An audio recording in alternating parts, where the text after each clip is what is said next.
That's the whole point. Hence why there's Let's exactly, because all the empty bottles around him. All right, everyone, welcome to Mess. Shut the. We need James here. Shut the fuck up. Shut the fuck up. All right, let me get through this. Let me fucking get through this, you jackasses. I love you, but you're jackasses. Masculine Geek number 158. The Fireside Chats, the Ballad of Texas Cornbread Work Husband. No, that is indeed a mouthful. Okay. And I came up with that title based on a Twitter post from our very own James Streisand. The Twitter post went something like this: I've been adopted as a work husband, and he was putting this out publicly as if it was a bit of a flex, but I don't think it was a flex that he thought it was, because a work husband is not a good thing to be. What is a work husband? It's a very old terminology that Nick and Rob and I and Robert know, maybe TJ a little bit, but it goes back decades. Now, TJ has no idea. Oh, he may not know. I've seen it.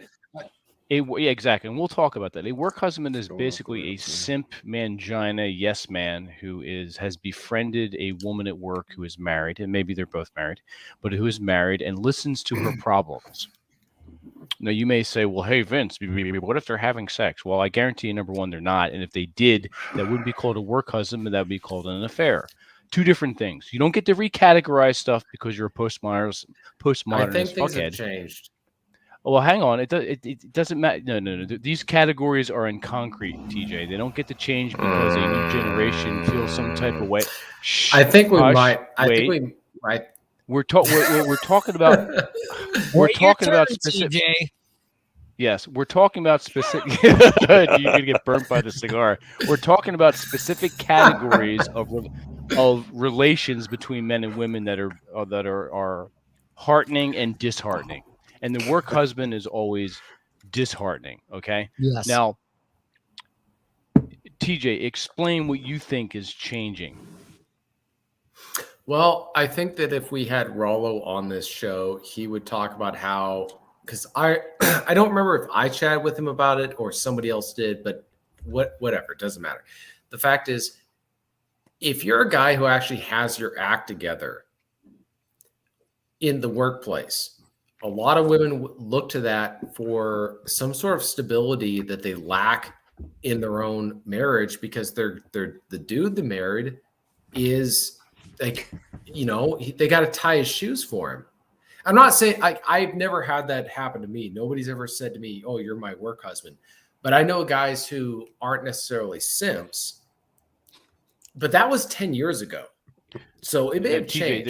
Here's the ends and the means aren't meeting up here. TJ, you're talking about women in workforce in the abstract. Just yeah. saying. TJ, go ahead. Here, I'll give you an example of a work husband.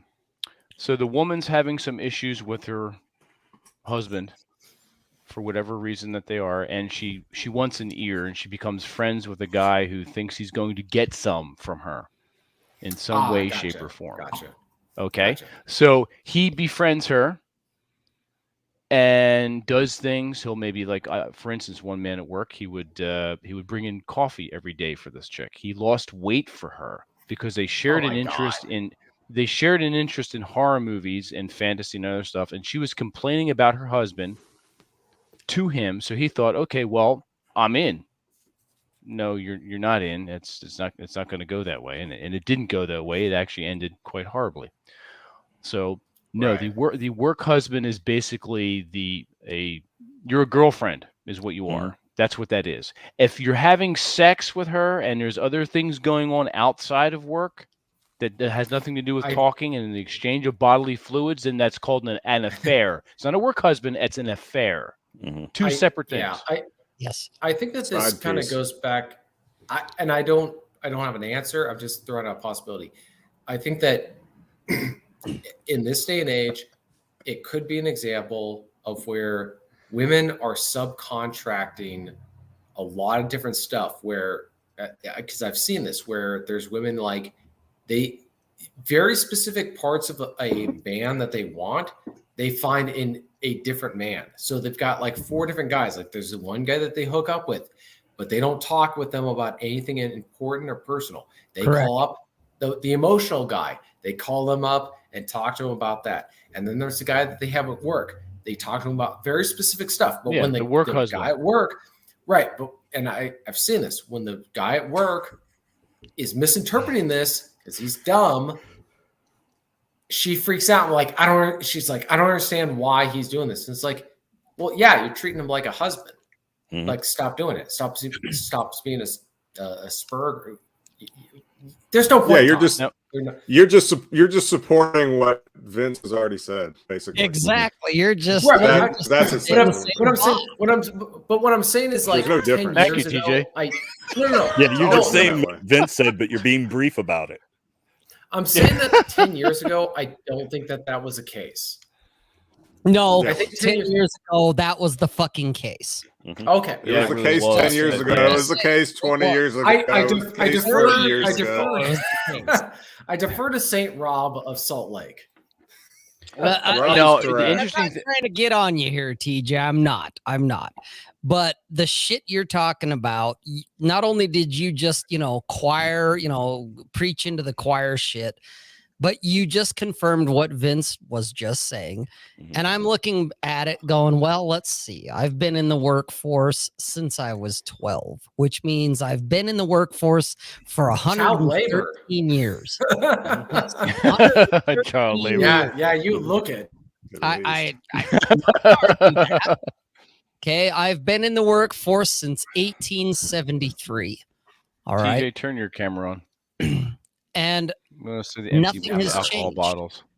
When I can confirm that because I hired Rob for his first job, so I can confirm. See, on when I was 5, and I still want back wages, you cocksucker. Just so you know, Rob was a canary in the coal mine. I was literally right. Yeah, he was. They had the rope under his armpits and they lowered him down. Yeah, I didn't die, obviously, so the mine was okay. There you go. But it was hard to kill. Exactly. He still is. Dude, my liver is made out of cast iron steel. You cocksuckers have nothing on me. Okay. Right. That's why he calls himself the titanium badger or whatever silver something. Titanium badger. Oh, shit. Yeah. There you go. Anyway. That's right. Swerve. We don't want a Spurg on here, so that's why Bull's not been invited. Or Aaron. Or Aaron, either way. Well, isn't Aaron on a Spirit airline somewhere being spirited away? Didn't he finally meet up with Rollo from that picture that he posted? I don't know. I haven't been watching Twitter. Okay. Probably for the best. Safety, Doc. Hey, Doc. But the whole idea of being a work husband, guys, this is nothing new. No. It may have been called something else in the past, but it's the same idea. Yeah, you're just being friend zoned by a chick at work. That's all it is. There it is. That's all it is. Yeah. You've been. No, I know James tried to recategorize and he made mention of something, and we'll talk about this. We're not talking about his back. He's going to be on the show eventually, and we're going to rehash this with him so he can tell us detail. But he did mention something about a woman cooking or doing something for him. I was like, well, that you're just being mothered at that point. Mm-hmm. Oh, Jesus. That's all that is. Yeah. Yep. Here's how you avoid becoming a work husband for you guys who are young and inexperienced. This is what happens when you're at work. And the hot married chick wants to dump all of her bullshit on you about how bad her husband is. Just tell her every time she brings it up, and you have to be consistent. Every time she brings it up, just tell her she needs to blow him more often. And if you tell her that every time she brings it up, not only will you not become the work husband, but you might get your dick sucked too. Exactly. You'll be the practice dummy. Yeah. I think too, just clarify, being described by a woman as a work husband is never good, ever. No, and it's not the guy that usually says that. Right. I'm this no guy work husband. No guy wants to put in his job description. Yeah, I was a work husband for 3 years. No. What can you bring to this organization? I'm a fantastic work husband. Exactly. That's what happened to Clary, apparently. And the bad thing about that was he worked at an all-male company. Right? Yeah, well, you know what the problem is? Well, you know what the problem is? Well, it didn't help that he's gone on Spirit Airlines. They're like, oh, a gay guy. Perfect. Right? Seriously. Fits right in. Jesus Christ.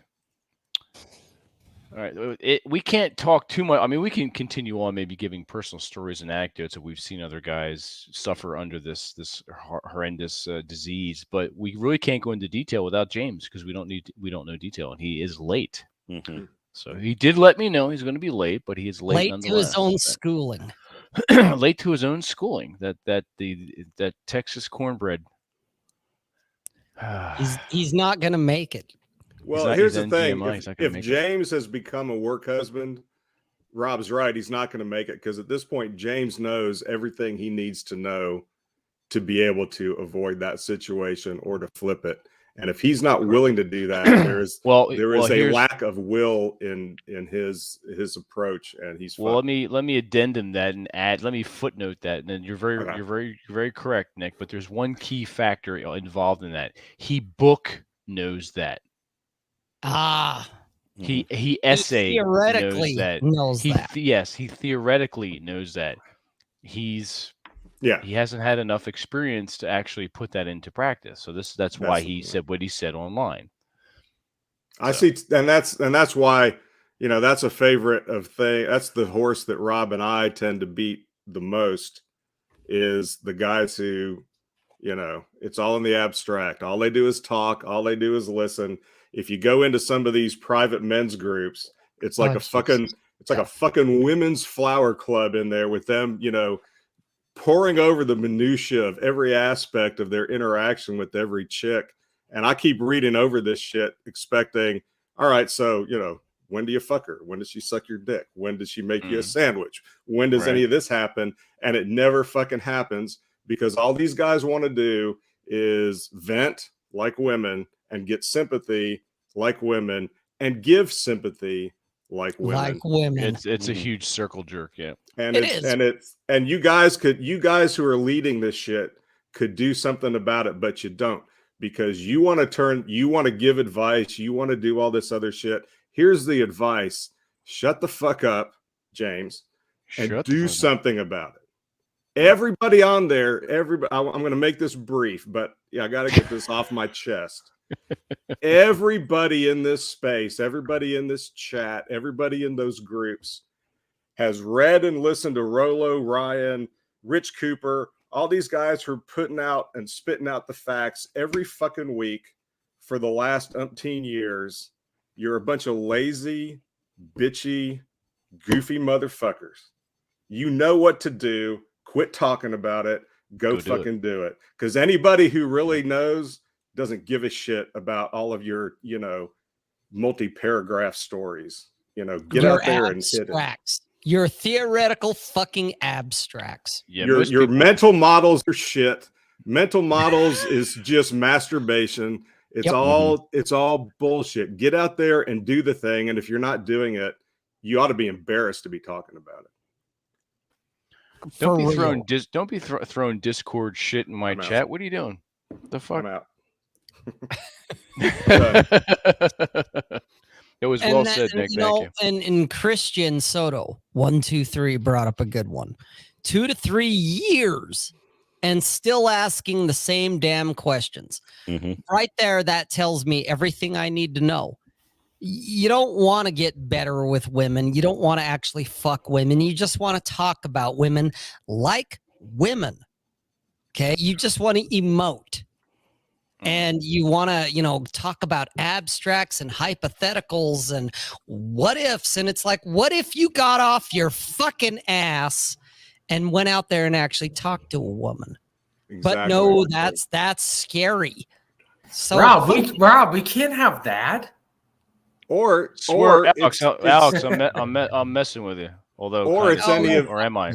It's not necessarily just women either. And I'm going to tell you something. There's a reason I don't. There's a reason that I'm not a relationship game talking guy on the internet, and the reason is that my marriage was such a Jerry Springer clusterfuck that I can't talk about that shit online, because if I did, there's stuff that my kids don't accidentally need to stumble across ever. And if they do, I don't want it to be my fault. So there's a reason, but I'm here to tell you, if I can come through the shit that I did and do it as successfully as I have, and believe me, I have, I've heard very few stories of other dudes coming out of bad relationships or marriages that are as fucked up as mine is. And I may have a private like little chat sometime, just to tell people what happened, how I handled it, what worked, and so they can compare it to what they're doing. And if they're in any really sticky situations, I think I could help them out of it. But I'm not going to do that publicly, because my shit was horrible, and yet I turned that shit around in less than 6 months. I'm sensing a significantly priced Gumroad course. Never looked back. I won't do a Gumroad course, but here's what I will do. For $10,000 a month, I'll move in with you, and we can just talk about.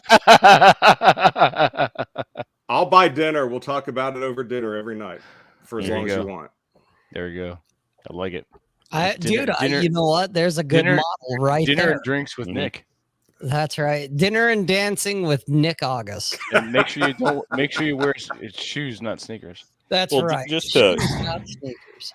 To echo some of the stuff that Nick was talking about. I mean, I briefly talked about the fact that I've been married a couple of times, and I've alluded to certain things within certain marriages, but mostly I've kept it kind of abstract. And part of that is because there is always the chance of one of my sons, coming across this show. Of course, my older boys are now all adults. My youngest isn't, far from it. At the moment, I have nothing bad to say about his mother, but I spent a little time, and I talked to Vince and Rob about this earlier, with one of my older boys today, and we were talking about a lot of different things, and he was sharing some of his insights on the nature of relationships and so on and so forth. And one of the things he mentioned to me that I just really found kind of amusing was he was like, there's nothing worse than growing up and then finding out your mother was a fucking whore. And I'm like, yeah, I could see how that would be.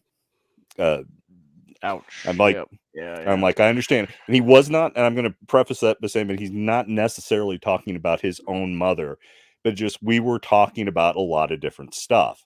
Not least of which I had mentioned to the guys earlier, he was talking to me about this cat named Rollo Tomasi and some stuff that he had read or seen, or a YouTube video and everything. It's like, yeah, I think I know that dude. I play D&D with him twice a month, but I've heard of that cat. He's a groovy cat. Yeah, that's right. He's a head cool cat dude. But no, it was just yeah. And there's just some things that your kids don't need to hear, or at least if they do, it's you talking to them man to man over a bourbon, and it's like this is it. It doesn't need to be aired publicly, because Nick's sons or daughters, friends or significant others or whatever, they don't need to know this shit. And that stuff doesn't need to be public. But that said, Nick, if you ever do something like that private, let me know, because but I mean, that's how long do people have to keep talking about, well, how do you get women? How do you meet women? I don't get that. And I know You guys are sick and tired of talking about it, at least, Fuck you know, yeah. Rob and Nick. And I don't know how some of you guys can, you know, guys who aren't here, who we're friends or acquaintances with, I don't know how some of those guys do it week in and week out. I'm not going to have that conversation. I don't Leveling up is necessarily even want to give that advice. I'll talk to my sons about shit. I'll talk to a friend about shit. But, you know, the information has been out there for fucking years now.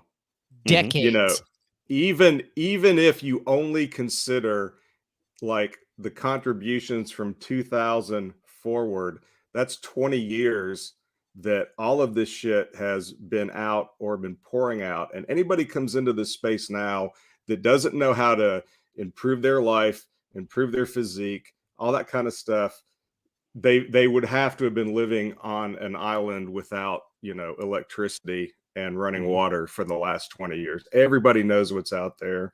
You know, you can spend less than a week watching a few videos, read a few articles, whatever, online, and immediately start doing that shit to start turning the battleship. And if you're not doing that, I generally don't give a shit about you, because I don't help people that aren't invested in themselves first. And well, and the that's thing is, you I don't give don't a have shit. to drive a nicer car than Rich Cooper. You do not have to have a physique better than Drew's. All you have to do is be better than the guy at your local Walmart. Correct. Better than the guy hanging out at the bar at your local Texas Roadhouse, because Correct. that is your hunting ground. That is your direct competition. It's like the joke about you don't have to outrun the bear, you just have to outrun your buddy. It's Correct. Exactly. That's all it is. Yeah. And 70% of Americans are obese, so you're okay. And they get right, they're not going to make it anyway. Yeah, right. They're not going to do NGMI. They're not going to make it. It's actually, speaking of bears, if we release bears into the cities, it might help with that problem. That would I think it's over 70, or it's somewhere around 70 or the low 70s are overweight, and and somewhere over a third, it's probably closing in on 40%, are considered obese. Mm-hmm. And and I want to, I'm not interrupting you technically, but I just want to endorse Drew, because if you read his shit and follow his workout advice and stuff, you find out that you don't really have to do as much as you think you do. It's intensity and consistency. I'm doing that in the gym now 2 or 3 days a week, and that's fine. It. That's enough. I'll make this super short, because this is not the workout show or anything right now. But a huge part of the reason that a lot of people don't work out is because they have this idea that unless they're able to make a huge time commitment, they're not going to get worthwhile results from it. They think, oh, I've got to spend, an hour, 2 hours lifting weights most days of the week, and then I've got to do all this cardio stuff, which is absolutely not the case. If you do this stuff correctly, and if you do it with a high enough intensity of effort, 20 to 30 minutes, 2 to 3 times a week is as much as anybody needs, not just for sort of good results, not just to maintain, but to get as strong and as muscular as their genetics allow. You don't need to be in the gym for hours and hours weekly. An hour a week is plenty if you know what you're doing. Biggest mistakes most people make are doing way too many exercises and sets, way too many times a week, and way too much phone time. Hard enough. Everything is within your grasp. This is, and I want to point out, this is fucking America. I mean, you can make a good living if you can catch bass. I mean, there's, or if you can barbecue well, or if you're a pretty girl with tits. I mean, you can have any talent that's out there. You can make money off of it, or make extra money off of it. America is the best toolbox out there for you to live the life you want. If you want models and Lambos, you can get there. If you want to work as little as possible but still have a good life, you can do that too. You can design it, and then you can make it happen. And it's not easy, but it's definitely not impossible.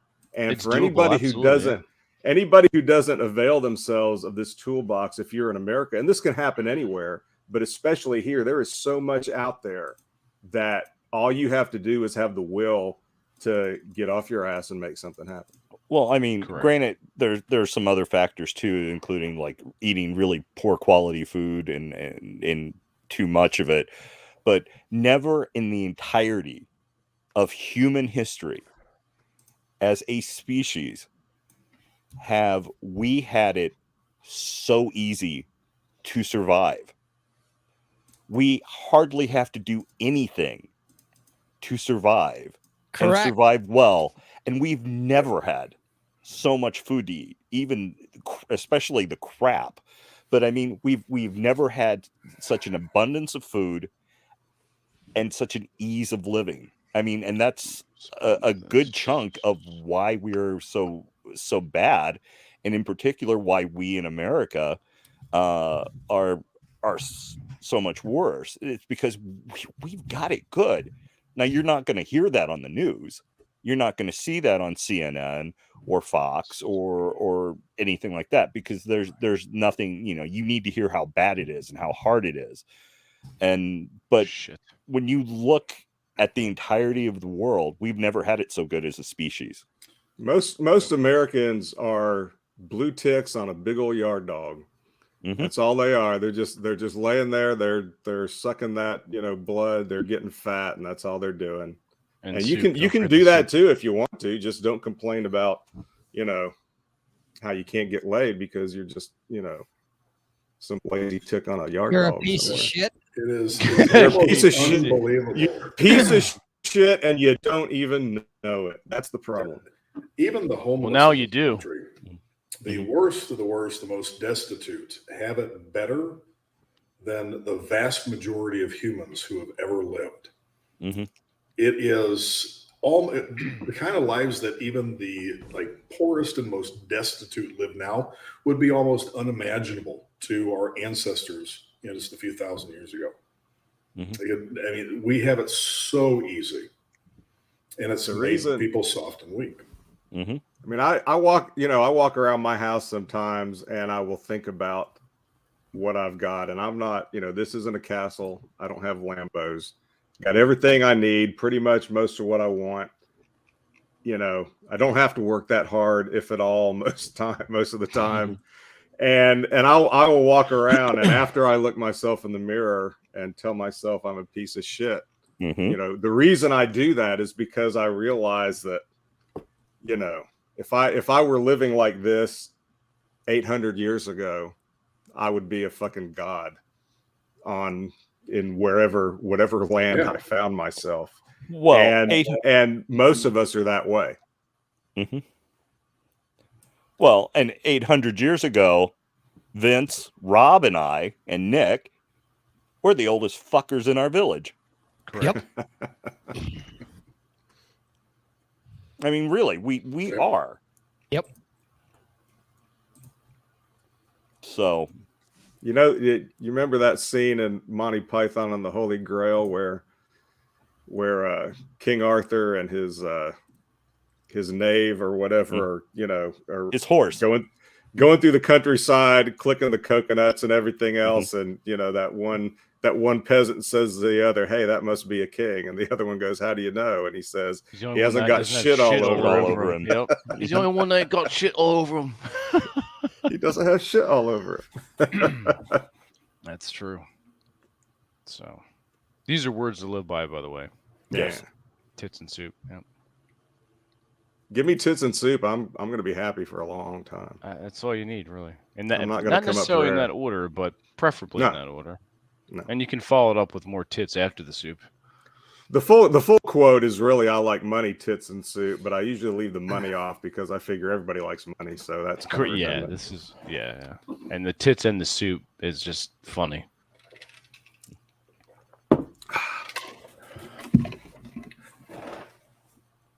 All right, that's the show. So we're gonna wrap it up. I'm talking about D&D now. Off James for not showing up. I know this the entire thing was to help him out and to help him categorize his new experiences with some old guard wisdom. Yeah, isn't he having a situation? He's not fucking here. Mm-hmm.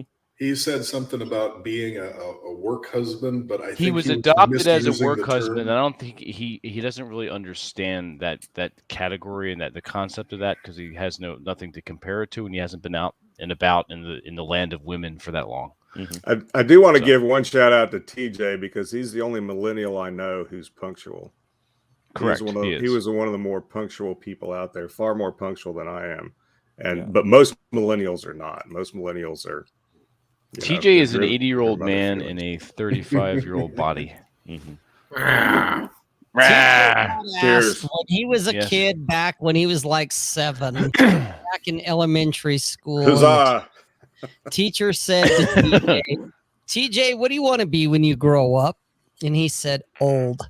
I want to be old. I want to be old. I want to be an old man. I am old. Actually, how old are you, TJ? You're 35, right? That's the rumor. Jesus, man. To be 35 again. Right?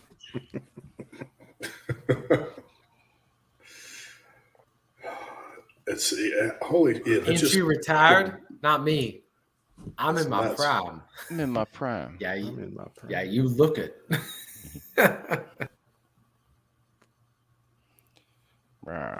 Well, and like Vincent said earlier about it, we need to get some clarification from James. Is he a work husband, or has he just being been mothered. adopted by a mommy, a work mommy? He's just being, I think he's just being mothered. I think whoever threw that term, I'm not sure whether he heard that or someone threw it around as a joke. Mm-hmm. I have no idea. So we can't really speak further to it without him coming on and saying, hey, by the way, this is what happened. This is what was said. This is what I think. Mm-hmm. He clearly doesn't take it very seriously. He can't be taking it seriously because he's not here. So. Exactly. Well, he's been habitually late to the Fireside Chat, so I know he's got a lot going on out there, and he is working, so that may be getting in the way. Yeah, which is good because he started this new adventure in his life and everything, and he's starting to actually live his life for himself, which is something I think all of us agree is a good thing and about time. And it's the only way. So when you guys do your D&D game nights, are y'all all secretly jerking off under the table or something? Shh! I told you not to let everyone know. I make sure, and this might sound weird, but before D&D, I make sure I tell to my wife, hey, we got D&D starting in just a couple minutes, so we gotta go fuck before the D&D, because otherwise she's gonna be in bed by the time we're done. Exactly. So you gotta rub one the fuck out. Yeah. Nice.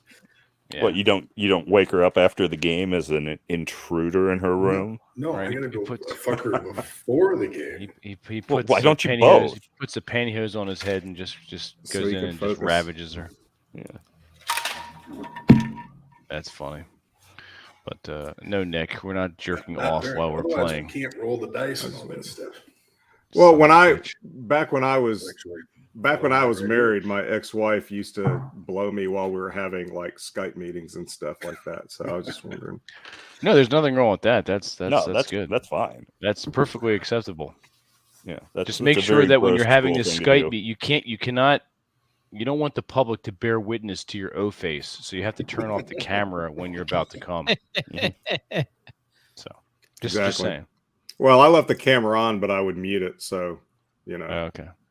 If they said, "Hey, what's Nick's having a seizure? What's going on?" I was like, "Sorry, I just had a pain in my leg." Right. There you go.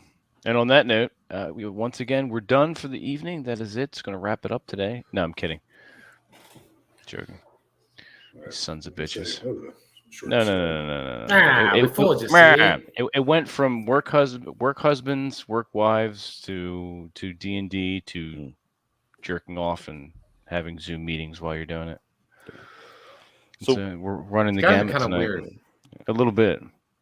So Rob, Nick, what do you guys got planned for tomorrow? It's on Bull Rush, so I couldn't tell you. If I had to guess, guess, show up this time. He'll show up, but he'll be like, "Well, I don't really have anything."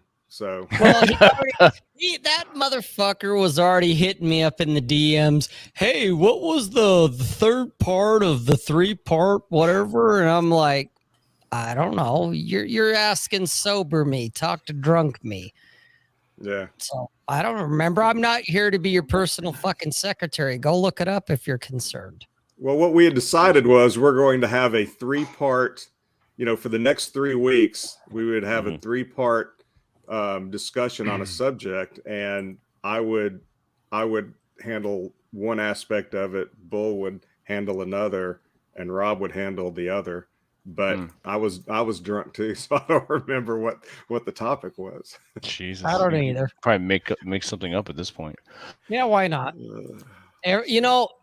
In all fairness, Nick, but for fairness for you and me, we don't remember because we were drinking.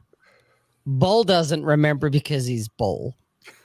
And nobody in the chat's can remember because they have the attention span of a gnat. Of a lima bean. Yep. So fuck it. Which is why they ask the same question week after week after week. Yeah, Yep. pretty much. Pretty much. Yep. Oh, I remember what it was. I wrote it down. Holy shit. What is it? I fucking wrote it down. It's Come. But he can't read it. He was drunk when he wrote it. No, what we're supposed to do is we're supposed to discuss the black pill from a red pill perspective. That's what we said. Okay. And we thought that was the greatest idea in the world. But we weren't. That was probably like 4 beers or 5 beers in at that point, but okay. I drank a half a bottle of bourbon by that point, so I don't remember why we thought that was a good idea, but that's what we said. I don't either. But okay. Well, because what we were talking about was how stupid the black pill is, and so there was some aspect of that we're going to go over, but yeah, I don't remember what the take was either. I don't care, so I may not even show up for my night. Sweet. Funny. I think it's gonna be on my birthday.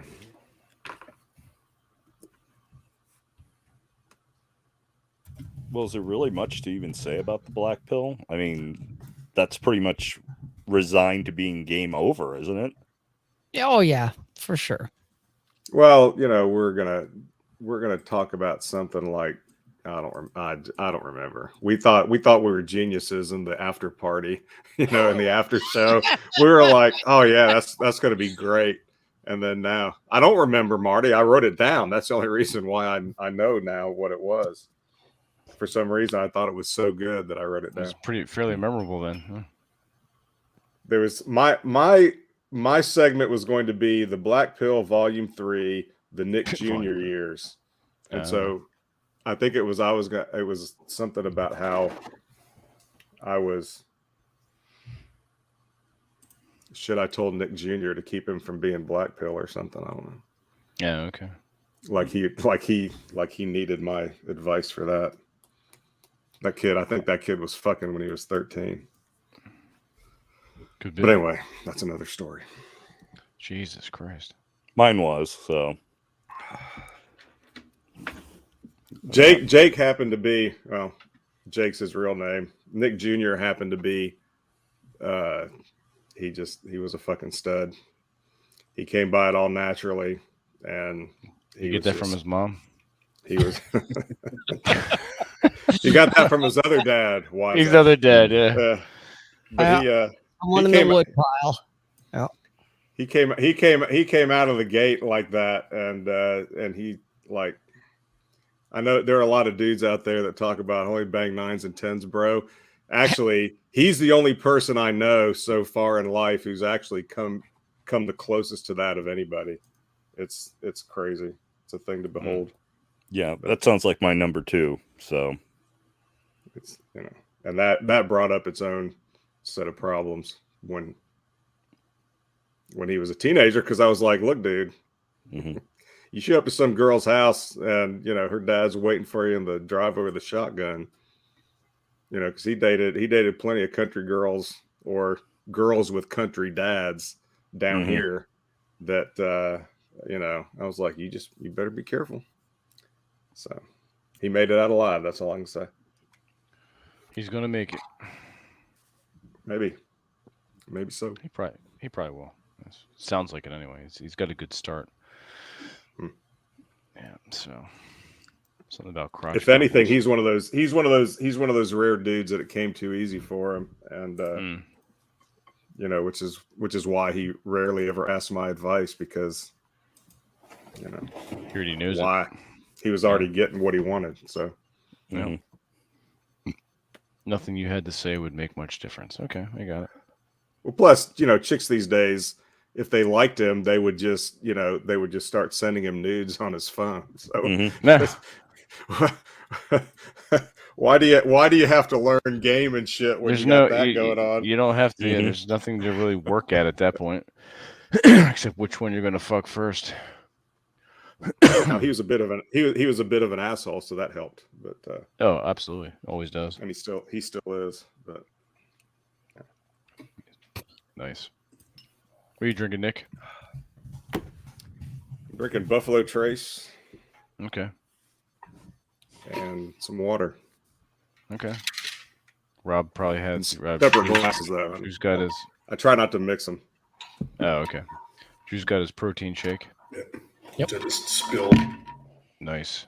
Clean that shit up. I'm smoking one of these Black House cigars I got from Bull Rush, and these are pretty good cigars. Yeah. Is that the hand rolled ones that his From his Houston, buddy does? yeah. That's nearby in Houston. Yeah.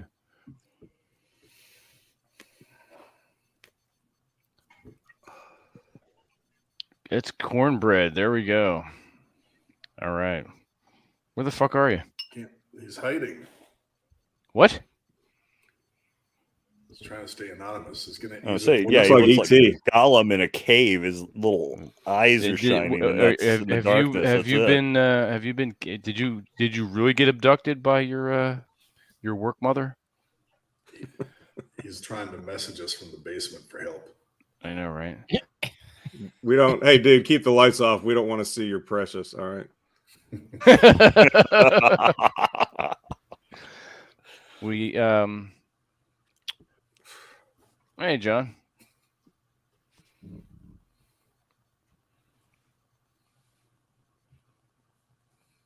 Howdy, I've howdy, never howdy. known you to use the word howdy though. That's suspect to me. Mm-hmm. We use that down here all the time. Well, like, yeah, but he's in Japan, John is an honorary Alabamian because I think he's from Florida or some shit. So he is from Florida. He's from Miami, I think. all right, so Florida touches Alabama. So he's an honorary redneck. So what is there it? You like, go. Konnichiwa, y'all. Is that how it works? James, if you were here and on time, I would have you read this, but I'm going to. Actually, no, Rob, you want to read this super chat? Good afternoon to you all bundles of sticks for the Australian $5. Thank you, Tempest. How's it hanging down there in Australia? You enjoying your concentration camps? Oh, And perpetual house arrest. Yeah, seriously. You don't hear too much about it anymore. I'm assuming it's still in effect. Oh, it's gotta be. I think they're hoping there are no trucks down in Australia. Right. I've always wanted to go to Australia until this year or this past year. Same here. Right. Absolutely. Yeah.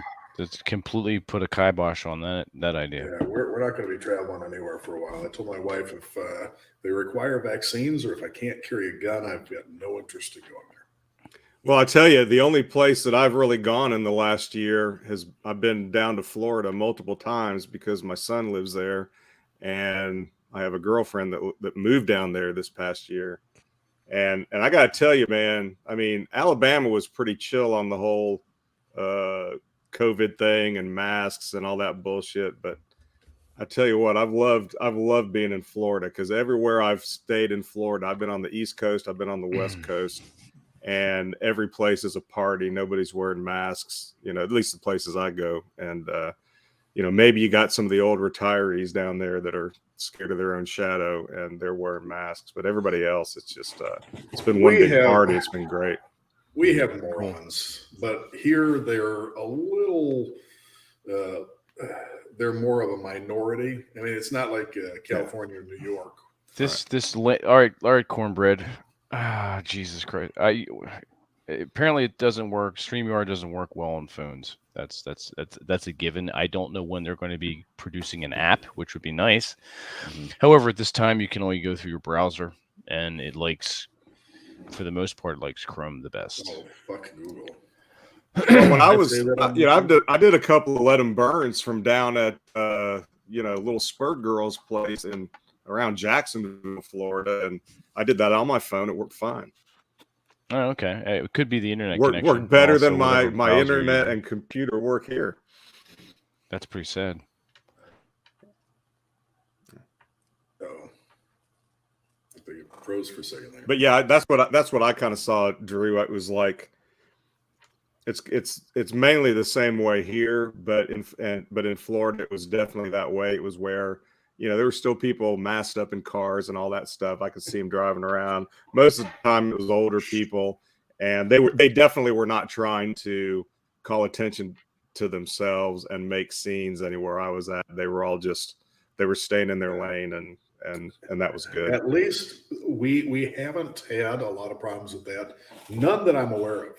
I would imagine if there was issues, people talking shit goes up on it's the stupid fucking Nextdoor app, and but I think it's because there's such a minority here that these assholes, quite frankly, these assholes are not going to get in anybody's face. They're not going to say anything if they don't think that they've got a bunch of backup around them, because they're cowards.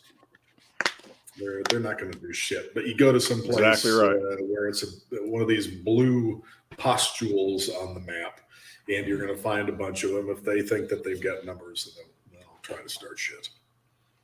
They're bullies. Well, had something going on down there. I mean, otherwise, all the politicians that were for the lockdowns and mask mandates wouldn't be spending all their free time down in Florida. Right. Without mask and or anything else. So, well, we all know this is just theater. The whole it's theater. It's all right. Let's switch back. Let's get on track. Since James is sort of here, we can talk about, and maybe he can elucidate more and clarify more via the chat. What's going on with that? And work husband stories. Well, that's basically the topic du jour that we're dealing with tonight. We still don't know exactly what James's situation is, right? Isn't that what we're trying to find out? Exactly. You can switch audio to the headset. There should be a settings. Nick, did you have to deal with that when you were on your phone when you were in Florida, as far as like audio issues on your phone? And if so, can you help James? No, all I did was either one time I used Bluetooth, one time I used the plug-in, earbuds, and when I use plug-in earbuds, I just plugged them in, and that was pretty much it. I think I may have had to go into the audio settings in StreamYard and specify, but I don't remember having to do that. And then when I was doing Bluetooth, I just connected my phone to Bluetooth audio, and then I followed my Twitter link into I followed my StreamYard link into StreamYard, and it just worked. So, all right. Maybe you can try that, James. I don't know if that made sense to you or if that would even work in your case. So, the one time I got booted off because my computer was restarting. I just followed the link on my phone, and I just didn't turn the camera on. I was able to hear fine, and I was able to talk without any problem. And I just followed the link on my phone. I just didn't turn the camera on. So. If you're sometimes it acts, if you're using earbuds that have built-in mic on the earbuds, sometimes that makes things go screwy. So you usually have to go into StreamYard settings and manually switch the audio to the audio you want for speaker and for microphone, because sometimes it will assign speaker to microphone and they can't hear anything. Gotcha. Okay. One of you called it. One of you said he was being mothered. I said he was being mothered. And James, I mentioned that yesterday or the day before in the Twitter chat regarding that. You're being mothered. You're not a work husband. I don't know who told you that, unless that's maybe If you did that, you signed that category to yourself in error, so you can be forgiven. You're a work foster child, is basically what you are. Exactly. You're like, please, ma'am, may I have another? So you're you just all you need to do. You just need to you just need to play those old ladies for food and sexual favors if any of them are decent enough. That's what you need to do. You need that older woman experience though at your age. Absolutely. You definitely want to pull do the Mrs. Robinson thing. I tell you what, that happened to Cuckoo. me when I was 22, 23, 24, somewhere in there. I lived with this chick who was 33 for about 9 months, and shit. And that upped my game a lot, just because Absolutely. she was way more experienced and a hoe. So grandma undressed for you and you weren't even a sailor. That's pretty awesome, Nick. Exactly. She said, "Are you a sailor?" I said, "Well, I know how to motorboat. Come here." Is that quickly where the soup came into play? That could be. The tits in the soup. That was its origin. One chick I dated when I was younger, she did make a lot of homemade soup, so that could have been it. I think that's what happened. I think we found the genesis. Well, my mother also made a lot of homemade soup, so I don't want to explore that too much. Yeah, you don't want to go there. I think Rob is contemplating his dick. Something like that. Rob's trying to decide why he's here. Right? He knows something why he's like here. that too. He knows why he's here. He was on a roll earlier. He was giving his 2 cents, and we all. Well, what I want to ask Rob is that I saw those pictures of him on Instagram. He got his BC Rich Warlock out, so I was wondering how that's going. I'm getting back there. That's what's happening. So the belly dancer and I've been telling her about, you and McTubus and a bunch of others, when's Rob going to buy his bass? And I had mentioned it to her and she's like, yeah, when are you going to buy your bass? And I was like, well, what the fuck are you, hey, stop siding with my guys. Leave me alone. But her and I decided to go to a local music shop here over the weekend. And while we were there, she purchased herself a full-sized keyboard. And I found out last weekend I was over at her place and she's got an acoustic guitar and she's okay. She's all right on the guitar. But then she busts out this keyboard that she got from her mother from back in like 1980 or something like that. And she starts fucking wailing on this keyboard. And I'm just like, holy fuck. Because she'd mentioned to me early on when I first met her that, yeah, I kind of play the keyboard too. And her guitar skills are okay, but her keyboard skills, I'm just like, holy fuck. Wow. Cool. You actually know how to play the keyboard. She does. She's actually really good at it. And so, I'm playing her acoustic guitar. She's playing the keyboard. And it's like, holy shit. Wow. You're actually really good at this. So this weekend, this last weekend that came up, I decide, you know what? I need to buy a couple of strings from my guitar, bare minimum. And I don't want to dig my amplifier out of storage because it's heavy and it's huge. But I'm like, bare minimum, I'm going to buy some strings for the guitar. Maybe I'll buy a bass and an amp and all the accompanying equipment, depending on how much all the shit costs. So we went and looked. And the bass guitar was just too goddamn much. Same with the bass. And so I bought the strings. And since I was at it, I was like, let's look at amplifiers. So I'm looking at the amps and they got this little, practice amp, but it does way more than my amp that I bought back in the day. And it was definitely within the price range. So I bought the amplifier, bought the strings and decided to string up the BC Rich. So for, McTubis and a couple other guys, sorry, bro, I didn't get the bass because the bass and the amp would have still ran me about $1,500.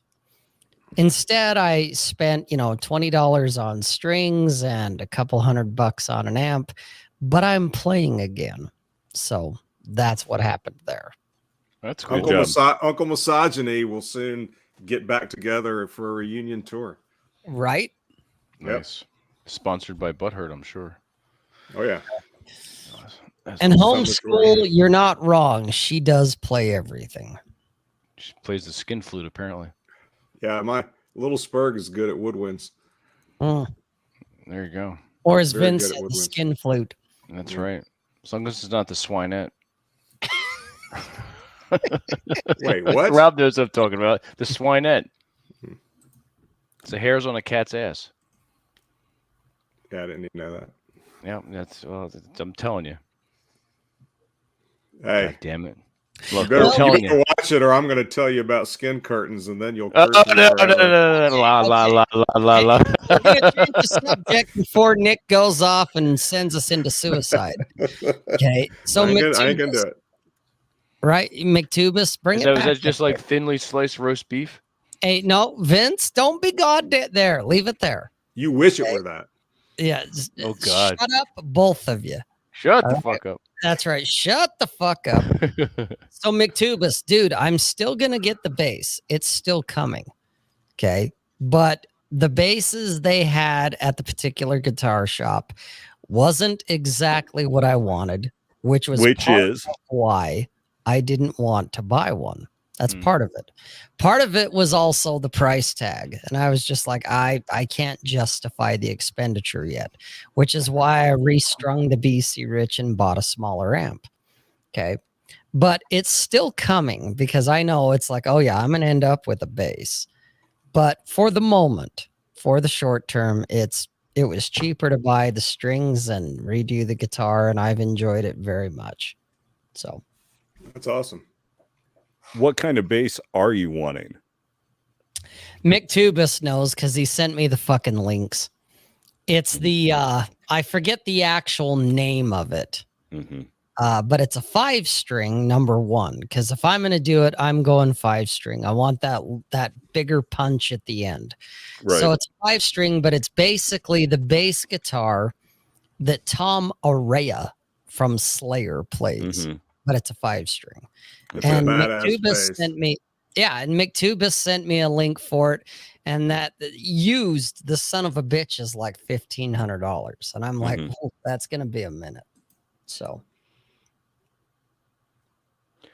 yeah, I'd never played a string instrument, so I decided I wanted to play bass. So I just got this Squier Jag bass. So just because I wanted something that I could learn on, and then my first love is drums, so which is that's my thing, which is why when I was looking at that Premier percussion drum set the other day,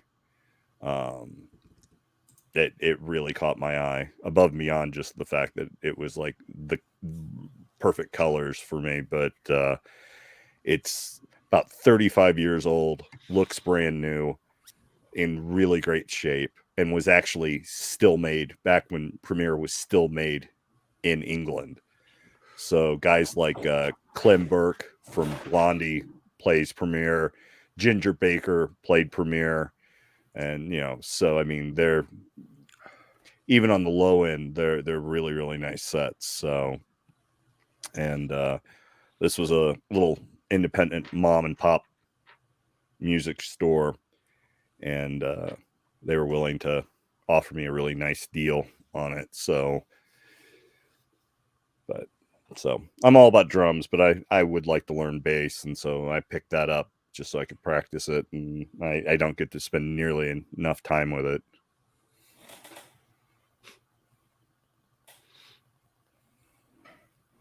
Shut the fuck up. Shut the fuck up. Shut the fuck up. Shut the fuck up. James seems particularly high strung. It's all those grandmas doting over him at work. He was on a roll there. It was a very, very interesting drunken rant. Mm-hmm. So about video games and some shit. They're probably always telling him how much they love the color of his hair. No, I'm serious. I had red hair. I had this very unusual kind of dark auburn red hair when I was younger, and I used to get chicks. They were always coming up to me and saying, you know, I dye my hair to look like yours. Oh, okay. And I was like, well, prove it. I don't have that problem. Yeah, neither do I have to worry about that. I don't shit anymore. That's the Just for Men. We'll clear that right up.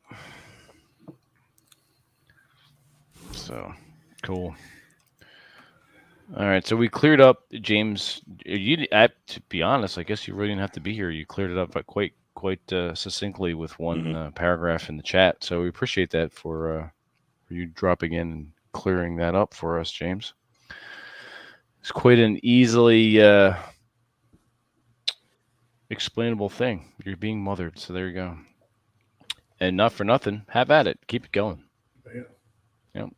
Take advantage. Absolutely. I shouldn't say take advantage. They're getting as much out of it as he is. I think some older women have a need when their kids are out to keep. That's probably why they get so crazy over having grandkids. Maybe they're in between. Their kids are moved out, but they don't have grandkids yet, and they're looking for somebody to fawn over. Exactly. So he's their surrogate grandchild. Maybe he'll get a bunch of Christmas presents. He's like a pet. He's like a bizarre pet. Yeah, you need to just play the game, capitalize on it. If they have any that kind of resemble hot stepmothers, then you know what to do. And maybe you'll get left in their will as well. You never know. It's happened.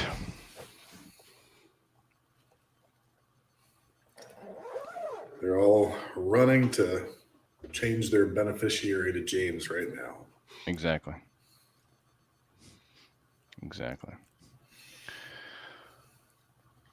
I thought he did. I thought I saw that. It seems like he sent you a. I could swear he did. It was like $2,500. It was ridiculously priced. Well, it was expensive, but it wasn't like 6,500. Oh no, ridiculous. Yeah, it wasn't that high, but it was like $2,500. But it was a 5-string of this exact thing that I'm looking at right here. Yeah, that's what I thought. That's what I remember seeing. But yeah, but maybe we were both nipping from the bourbon. I don't know. Well, I was definitely nipping from the bourbon, but what? Oh, we're talking about the TA 604. Yeah, nips. That was over the. That's right. It was like over the summer, right? When we were talking about bases, because that's when I got mine. It was like in August, September, something like that. I could swear to God that he sent a link, and I looked it up, and it was this base, but it was a 5-string, and it was like, oh yeah, that's what I'm fucking talking about. I was changing out the knobs and the plate on mine, and I ripped out all of the wiring for the pots.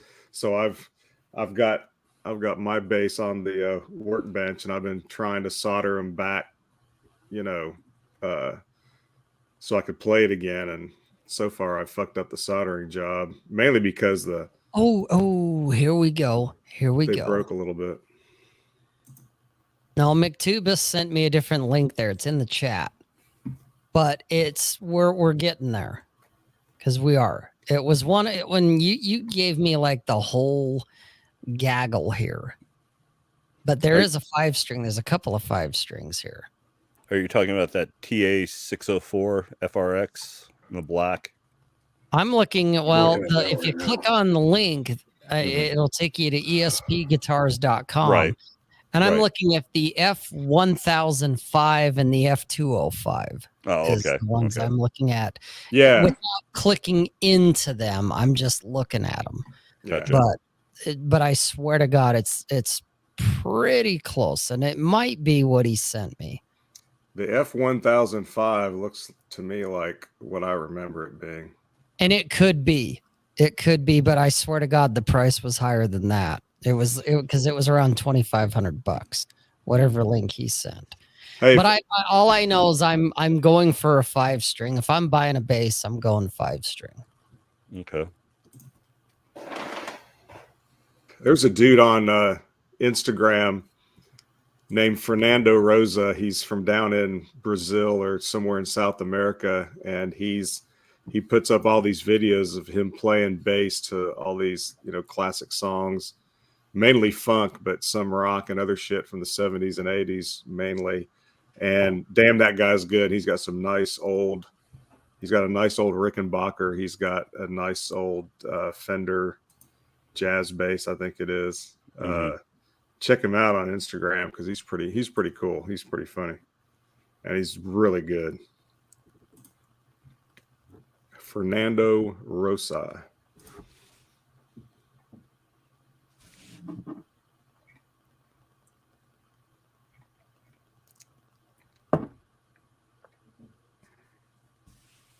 We doing dessert with Vince? Correct. This is leftover birthday cake that was made for me.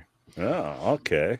All of a sudden, I had a urge to have a slice. And before it gets too late, he's already given us a gay wine review, so he might as well. That's right. I might as well give you a gay dessert review. Actually, we haven't talked about how your birthday weekend went. And Good time? well, part of it you saw it on Twitter. Well, yeah. Well, we hadn't But- talked about it. We've seen some pictures, but Exactly. yeah. There's other video and pictures which you're not going to see. I may have those up on Masculine Geek Life. We'll see.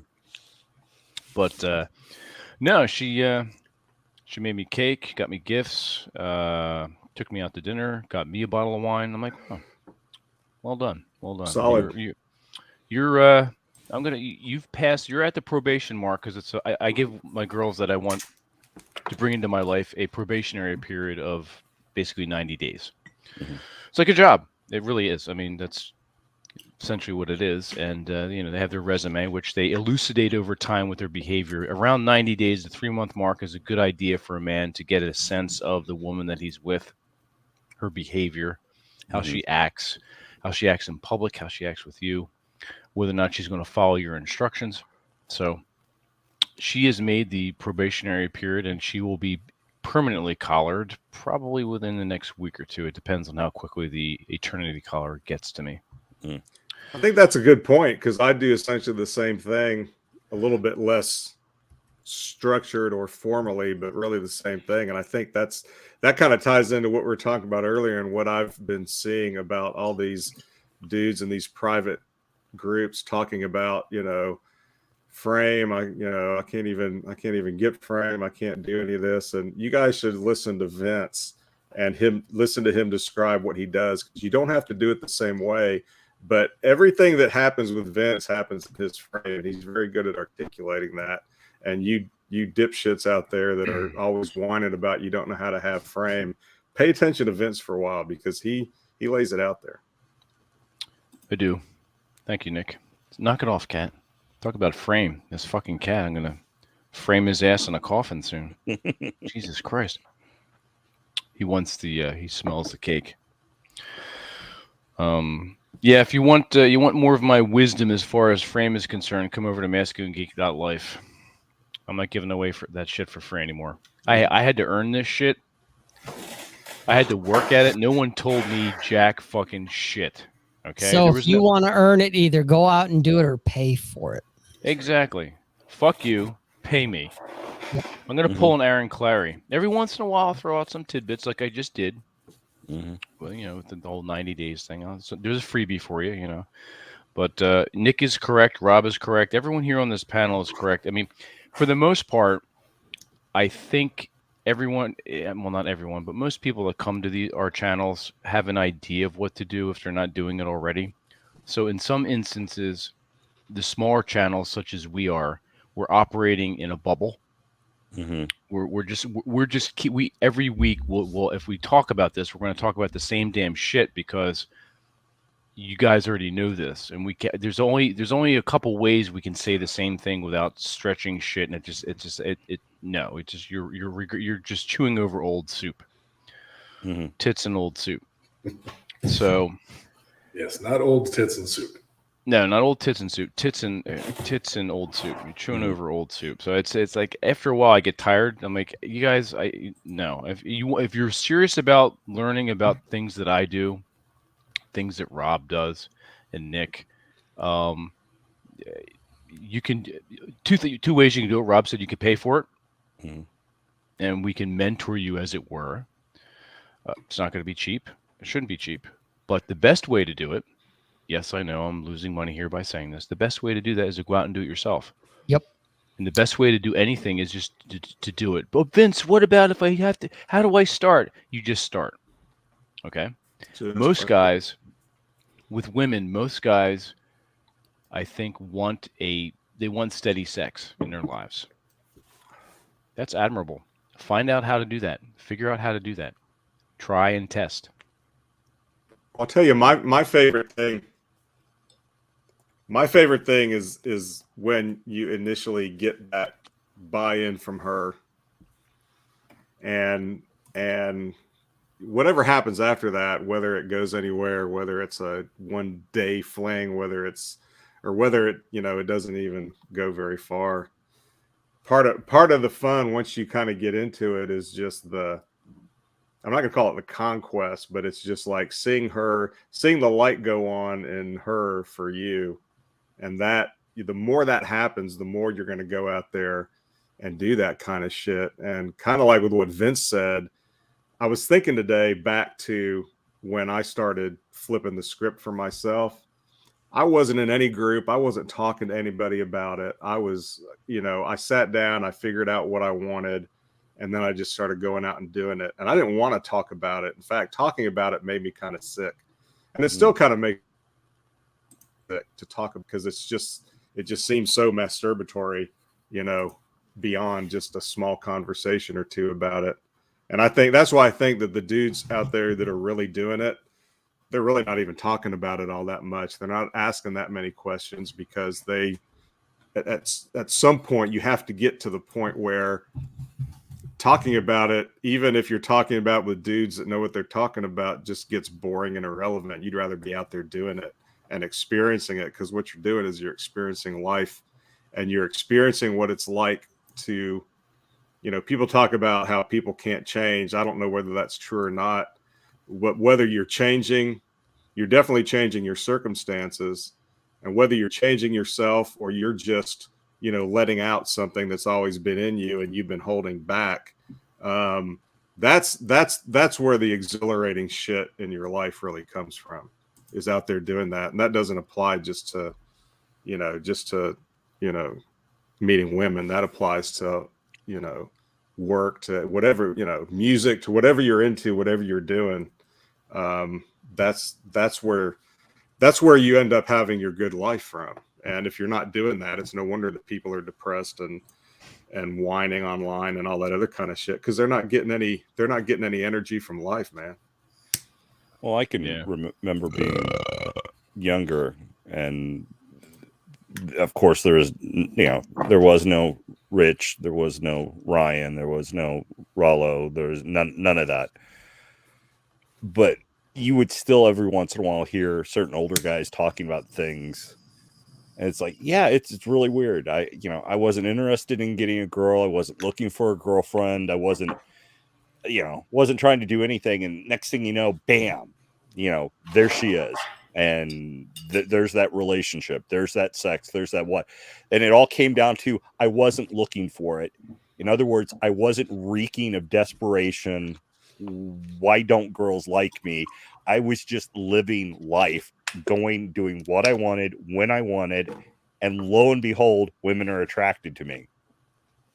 See, I always had, I was always fortunate enough to have, a friend or two, and we'd be, sitting there talking. I'd be like, oh yeah, Sheila or whoever, I just need to figure out a way to go talk to her. And he was like, what the fuck did you just say? You big pussy. You're trying to figure out a way to go talk to her. You get up off your ass. You walk 10 yards that way. You go talk to her. God damn it. Yeah. So I was lucky enough to grow up. Maybe it was a time. Maybe it was just the people that I naturally tend to be friends with, but I had a lot of friends that didn't accept bullshit, Mhm. you know, and so they'd call you on it if you were, you know, just when, you know, if I was being a pussy about something. I had two real close friends when I was in high school, and one of them was maybe average looking, but his charisma was rolled in, it was 18 with bonuses. I had another friend who he had like supermodel good looks. And just, I mean, like he step off a cover of GQ or something, but was really shy, could not talk with women. And even earlier on in high school, the friend who, and I don't know if anybody's going to see this. The people who know are going to know. They probably already know who I'm talking about, but just to avoid names because I don't know. Right. The more charismatic one would pretty much fuck whoever. And was constantly bringing girls over. And it was cool because he lived with his dad. And his dad was great like that. In fact, real quick side story. One night, his dad was at a bar trying to get this woman to come home with him, but she was there with a friend of hers and didn't want to leave her friend. So he said, well, I'll introduce you to my roommate. It was his son. So he brings both of these women home from the bar, wakes my friend up at like 2-something in the morning, says, oh, yes, I brought somebody. She wants to meet you. Just pushes in the room. Turns out to be the mother of another kid that we went to school with. So, God damn. Nice. Anyways, so the Charismatic charismatic the win. Oh, he was just a great guy. His dad was great. I would bring girls over there sometimes, and the first thing, like when it was out of earshot, I'd be like, "Did you fuck her yet?" Oh, yeah. What do you think? So, the charismatic friend is trying to get the really hot friend laid, but he's so fucking shy. And so one day they go, and there was a school that was right across from where he lived. So whenever they had basketball games or things over there, there'd always be bunches of cheerleaders. And he knew cheerleaders from different schools that would cover the basketball games and have them sneak over. And he had these two girls come over, and he took the one friend and one of the girls and said, okay, you guys are going to go in the room, moved him into his room, closed the door. And so he's out in the living room with one girl, and the friend who he's trying to get laid is in the bedroom with the other girl. And after about 15, 20 minutes, looks in the door, and they're sitting on the fucking bed talking. So he throws the door open and goes in and says, why aren't you fucking? Says point blank, why aren't you fucking? And then they don't have anything to say. So he calls to the other girl in the living room and says, get in here. And then he just points and says, you take off your clothes. You take off your clothes. You take off. He pretty much just told everybody what the fuck to do and orchestrated the whole thing and said, okay, and they each fucked their girl. And then they traded. And this was because he would just go and fucking say, he was just so forward and so confident and unbelievably charismatic that he could just do this. He was out to work with a coworker and the coworker's wife and a woman he was dating. And after drinks and stuff, they went back to the coworker's house. And while the girls are off talking, the coworker says, you know, my wife thinks you're kind of cute. And is trying to hint that he wants to trade. And so Eric said, all right, what the hell? Why not? So goes into the bedroom with the guy's wife. And about 10 minutes later, the girlfriend goes in and joins him. She's not into the guy at all. So, but he was not particularly, he was average looking. He wasn't an unattractive guy, but he was fit, but he was just average looking, but he was so good at talking and so just forward and would just not waste time fucking around with small talk, just pretty much say what he wanted. And it worked. Yeah. And I think, and the problem with the other guy, who again was, I was scruffy, you know, long hair and didn't shave a lot, but I was a decent looking guy. in high school, didn't clean myself up a little bit into college, but I was jealous of this guy, how good looking he was, but he just couldn't fucking talk. Mm-hmm. And I think it was just that he was so self-conscious about what he might sound like, or, oh my gosh, are they gonna say, something? What if they say no, and all that crap? And I think a lot of guys get too hung up in what could go wrong. Yep.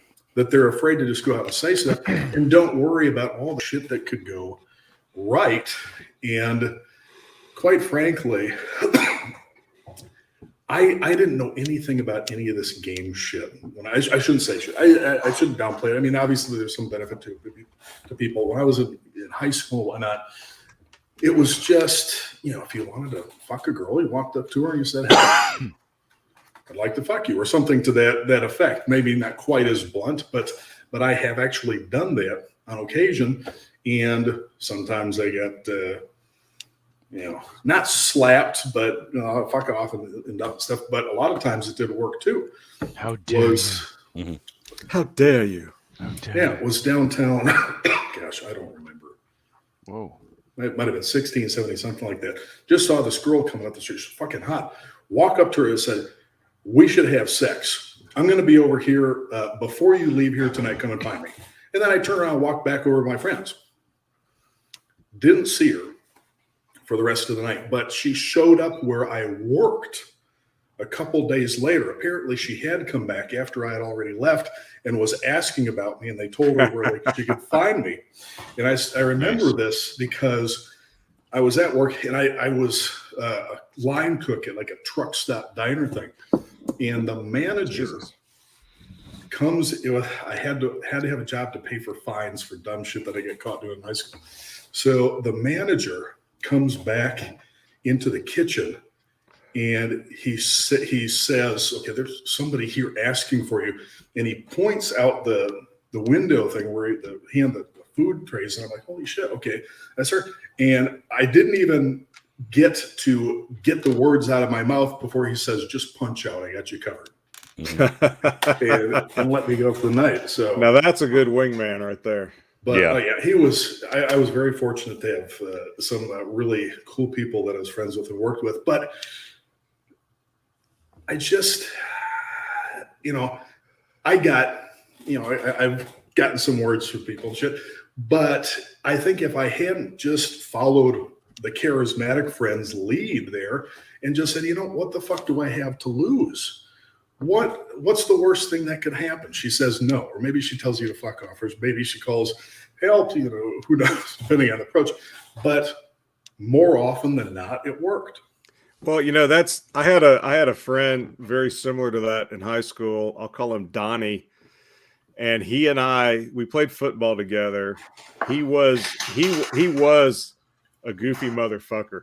And we would call, that was one of our nicknames for him, was goofy motherfucker. But he and I worked together for a national company, and our job was to go into grocery stores on the weekends, Saturday and Sunday all day. And we had this route of grocery stores in town, and we'd go in, and a lot of national chains want, their own employees to stock their shelves. So that's what we would do. We would stock shelves for this national company's product in all these grocery stores. And the thing about Donnie was that not only had he banged most of the hot girls in our class and probably in our school too, but we drove all over town. We had 5 different high schools in our town, and so we would drive into, we would work at all these grocery stores all over town that were in all these different school districts. And he was exactly the same. He was kind of a goofy motherfucker, but he was just good at it. He was just at it. He met everybody. And so we would, he and I would take turns driving, and I would pick him up sometimes. He would pick me up sometimes. And a lot of times he would spend the night at a friend of ours who lived with his dad, who was a single dad in an apartment. And I'd go pick him up there. And, there would be all these girls that we went to high school with, and they would be, when he would come down to get in the car with me, they would be leaving to go get in their car and go home or go wherever. and before long, and they weren't dating, they weren't, they hung out in school together, but he was banging everybody on the down low. And I was like, dude, how are you doing that? And he's like, doing what? And it's like, and so he couldn't really explain to me what he did, but because I was able to watch him, and also by going, to all those grocery stores, he would meet everybody, cool in all those grocery stores. So we were always getting invited to those nights, weekend, in school districts where we didn't really know anybody except them. And so I was basically just riding his coattails for the longest time, and, nice. Getting his cast offs and, getting the friends of the chicks that he was playing. And that was a damn education right there. And it was it took me a long time to kind of internalize all that stuff and do it. But and basically all he did, he was a natural. And the thing that he did was he was just nice to everybody. He was just always, no matter who it was, if they were, fat and unattractive, if it was some goofy motherfucker, some dude, he was friendly with everybody. And that was really mainly his secret. He was just open, and he would talk and be sociable with anybody, and, always make sure that everybody, wherever we were at, was having fun. And that's really all he did. But he cleaned up. I mean, and it caused him problems later in life because he got married, and of course he, couldn't keep it in his pants. He was still doing that. So that all kind of went south for him for a while. But but that's another one of those. When I reflect back, I'm thankful for knowing him, because I learned a lot of stuff just by tagging around with him. I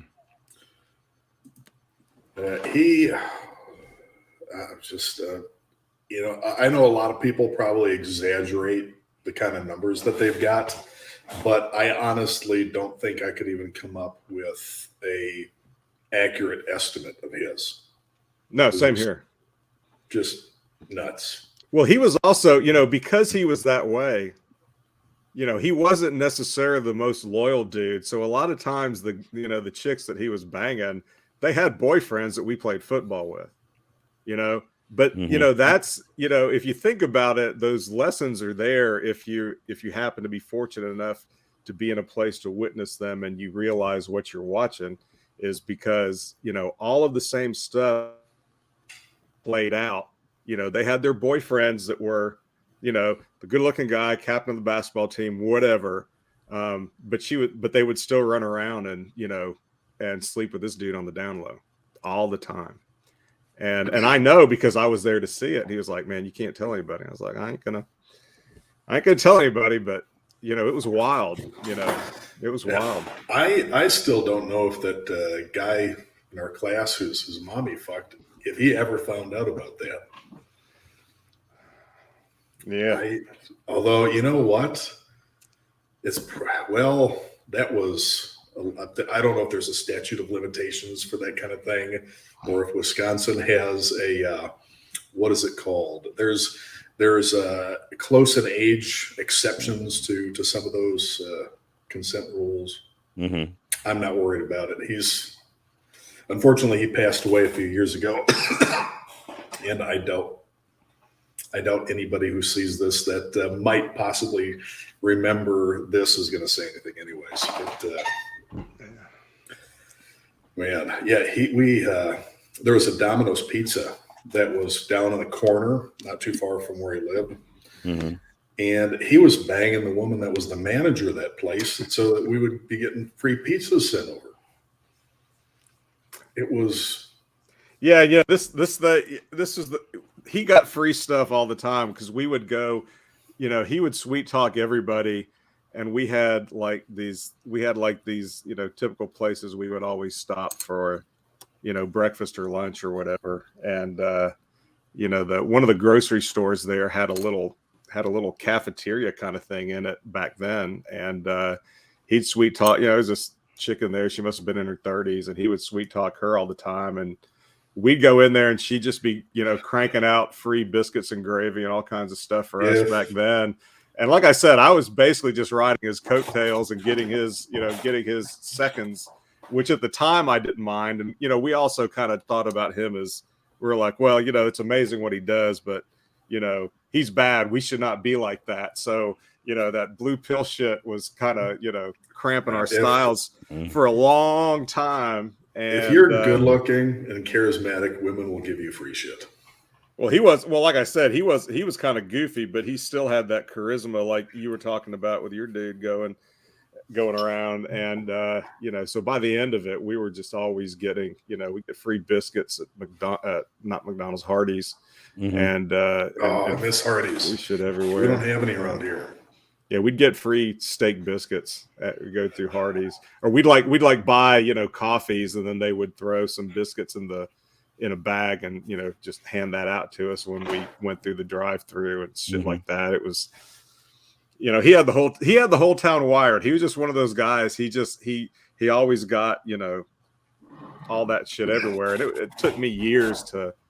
It took me until really after my divorce before, I even really learned those lessons. And I think when we're younger, it's harder to think about it in terms of modeling behaviors and approaches, and we're probably not as analytical, probably not as good at putting things together maybe when we're younger and less experienced.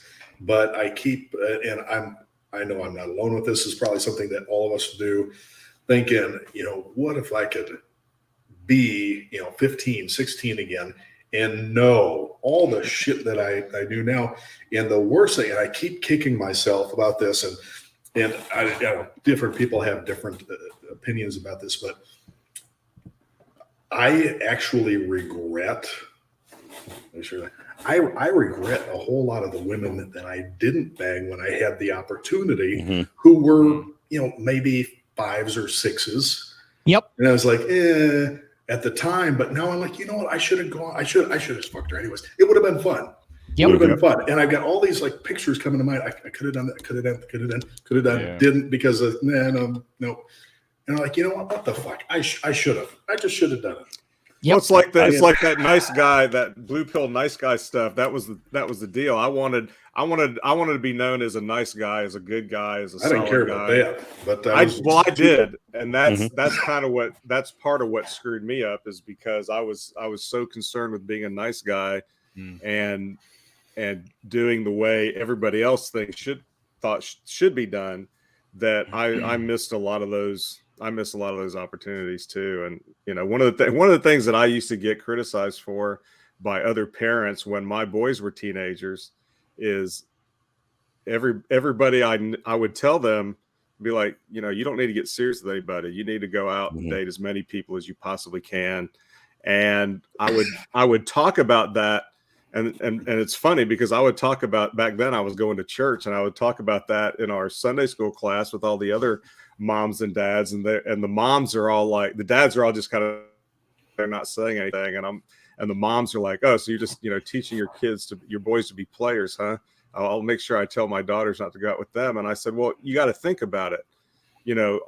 All of you are worried about all these girls, about your daughters getting pregnant and all this other kind of crap. So that mostly happens when they get serious about a guy, and that's the only guy they go out with. And they do, they get so serious, they date for 2 years, and then, something accidentally happens or intentionally happens, as the case may be. But I try to present it like that. And I was like, look, if you try to force them into some kind of exclusive, committed, sort of, quasi long-term relationship deal, they're going to take advantage of all of that stuff. And whereas most of these guys, couldn't get laid if they wanted to anyway. So, expecting that, worrying about, your daughter dating a lot of different guys may or may not be the concern that you thought it And it seems like the girls with the strictest parents were always the ones that were the most willing to do just whatever. Mm-hmm. Yep. So it's almost seems like a stereotype. Well, I've been divorced twice, but I infinitely regret all the women I didn't sleep with and could have over all the women I have slept with and probably shouldn't have. I mean, you can't, so yeah. And oh my God. I mean, you were in a 10-year one-night stand. Yeah. I mean, it's might as well have been. I love all my sons. I'm glad I have the kids that I do. Although some mothers I like better than others. But no, seriously, all women in all different age ranges, all over the spectrum. I mean, I'm not going to say they were all 9s and 10s. They weren't. I'm not sure that any of them probably even got to a 9, but I mean, 5, 6, 7s, the occasional 8, but it doesn't matter. I regret all of them that could have been and weren't because I said no. Because, that was the honorable thing to do. That was so I understand where Nick's coming from. I was dating someone and it's like I wasn't going to cheat. I wasn't going to be that guy. I was going to do the right thing.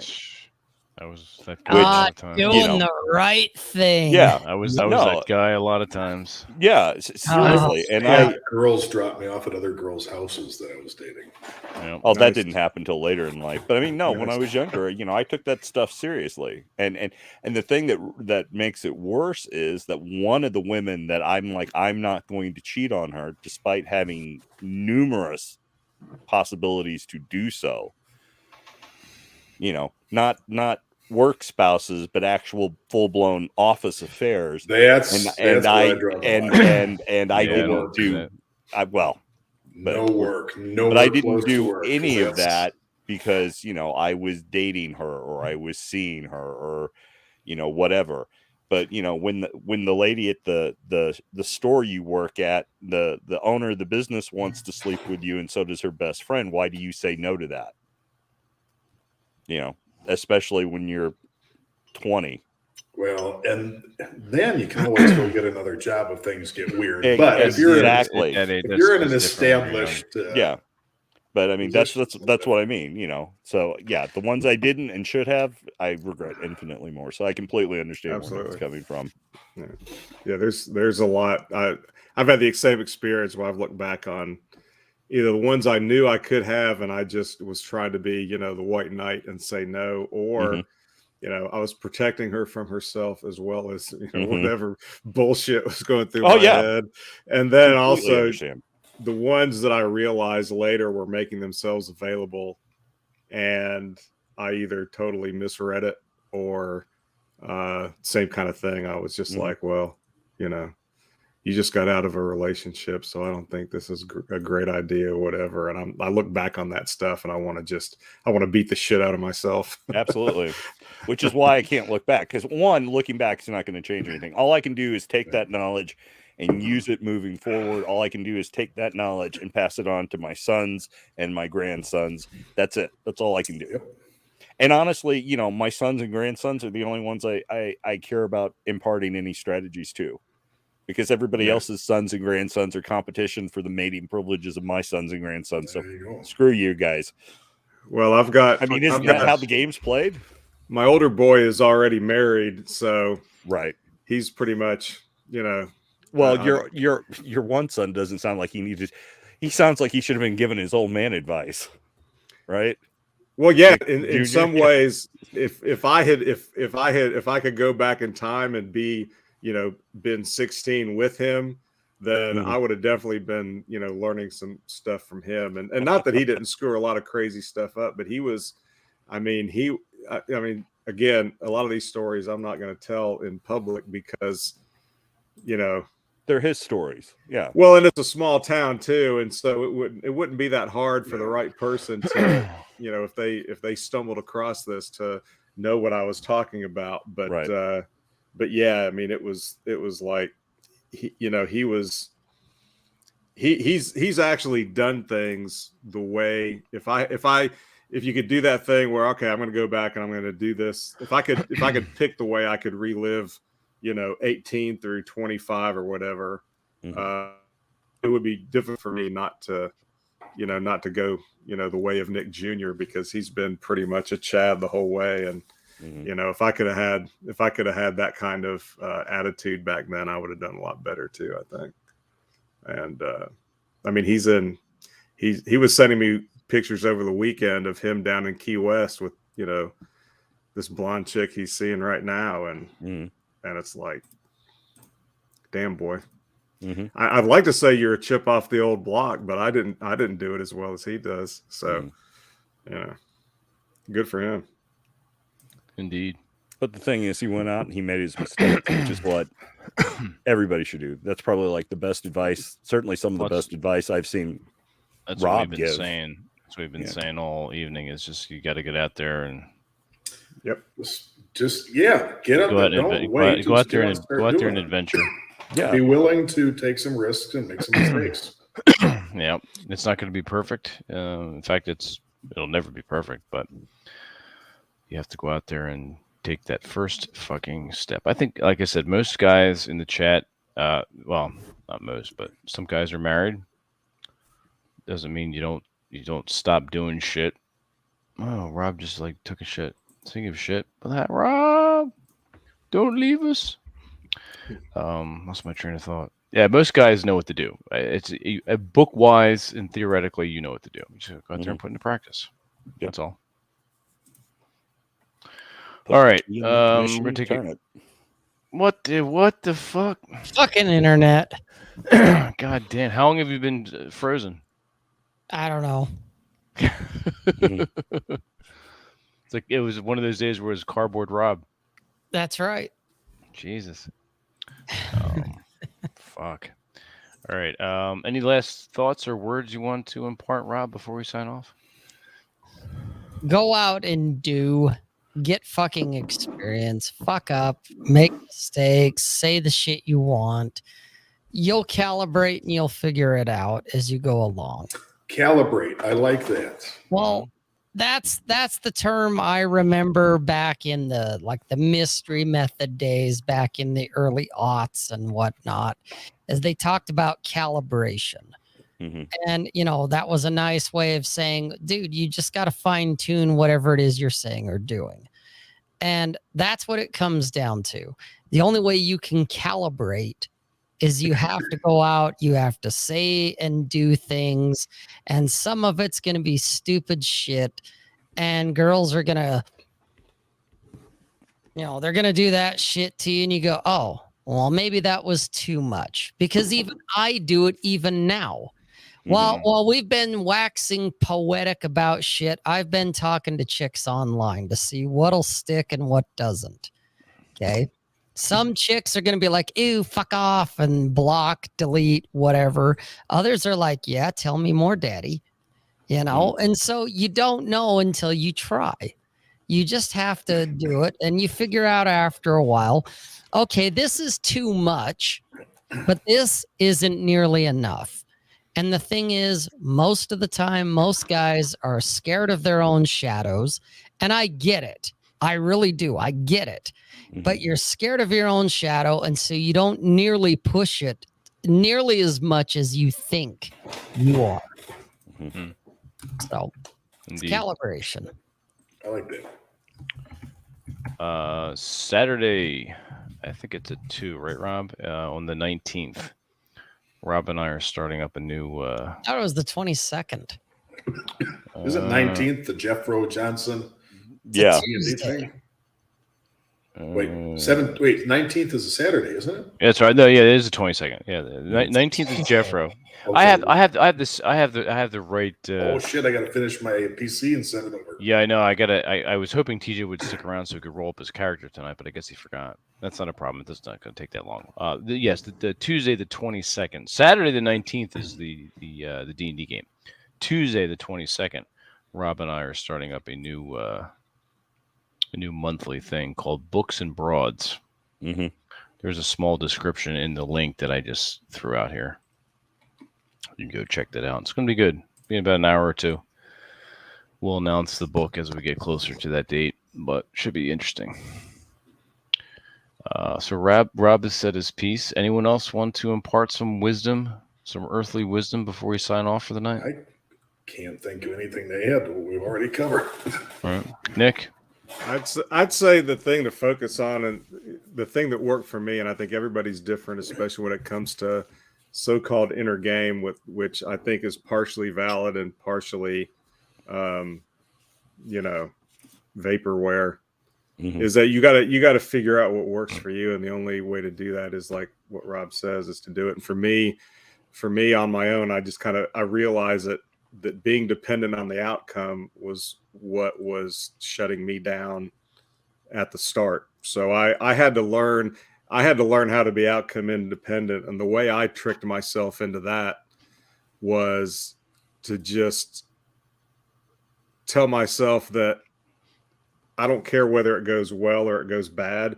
If it goes well, then I get laid. If it goes bad, then I have a good story, or I have a good learning experience, or, it's funny or whatever. And so I learned to kind of trick myself into thinking any outcome was good. And once I did that, then, I was able to both,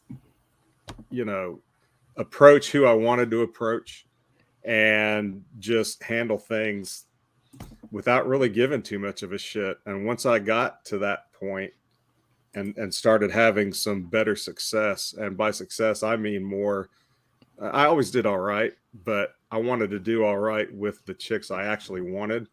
And once I got to that outcome independence, it just, everything worked fine for me. And when you get to that point, it doesn't matter if you have 5 failures, you're still going to go approach 20 more people or talk to 20 more people or whatever it is. And your numbers, if you're thinking in terms of numbers, that's going to go up. But what really happens is you just start having a better time with life, man. And it just starts getting to be easy because you're enjoying yourself. And that's really what it's supposed to be all about. Indeed. Very, very true. And Mictobus is giving us some constructive criticism. One of those upcoming live stream sections on the MGYT page would be super helpful, so we have one spot to see when these streams are happening in advance.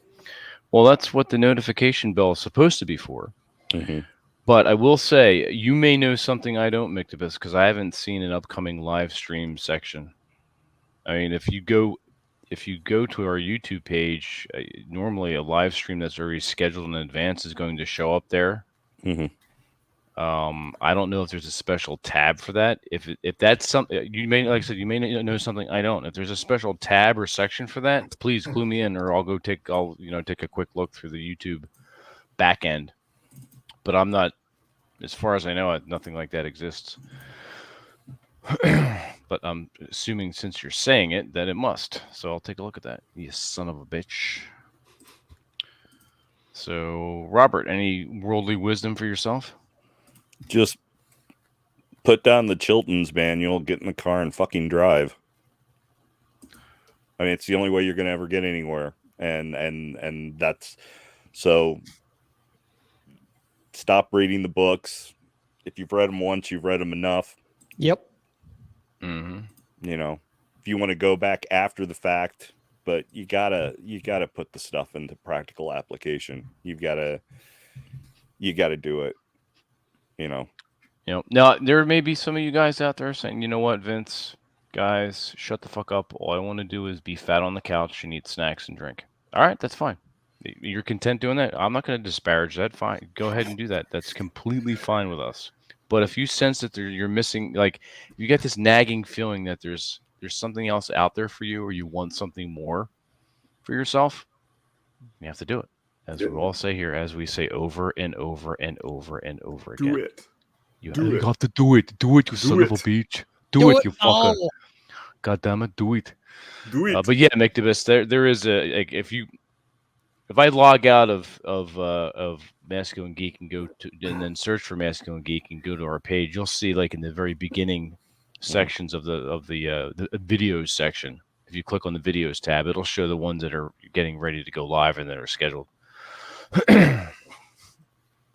So You can do it. You can do it. And speaking of that, head over to masculinegeek.life. We have a few spots left over for our Masculine Geek fortress, as it were. Go check out the mission statement, as it were.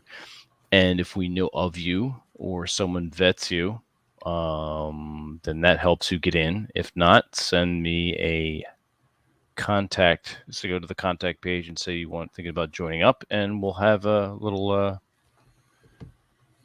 private stream with the rest of the guys, so we know you're not a spurg or a retard. No spurgs or retards are allowed in masculinegeek.life. We've got a good group of men, and we want to keep it spurg free. So, on that note, everyone, thank you for joining us. Thank you for listening in now. For joining us today. Thank you for listening in, everyone, later. Oh, yeah. I appreciate you doing that, Bacon. Thank you. It's pretty much easy to do. masculinegeek.life/sign up. Drop me a line. We'll take it from there. All right, everyone. TJ cannot take us out, so Rob, take us out.